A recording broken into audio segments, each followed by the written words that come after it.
یه توضیح بدم. 14 تا سیخ کوبیده همه از من دلخورن ولی من اینو داری مثلا دست میذاری یعنی خودت مثلا وقت خودت رو هدر میدی. تو منتظر چی هستی؟ فردا دیگه نمیتونی بگی خدایا مثلا این سرنوشت من بود و جبر بود که مثلا من اینجوری شدم. اصلا نمیتونی هیچ کسی به جز خودت مقصر بدونی، چون تنها کسی که میتونست اقدام کنه و اقدام نکرد تو بودی. اصلا هم مهم نیست الان چند سالته، فقط میخوام بهت بگم که مقصر و مسئولیت 100% خودتی. تا زمانی که مسئولیت فقر رو بندازی گردن خانواده، گردن جامعه، گردن دولت، گردن دوستت، گردن شریکت، هیچ وقت نمیتونی بری سراغ پول.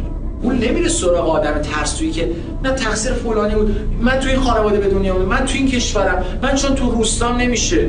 پول میره سراغ آدم قدرتمندی که میگه آقا من مسئولم، حتی اگه فقیرم و بهترش میکنم، قوی ترش میکنم، درستش میکنم، پولو میسازم، حتی اگه الان ندارم.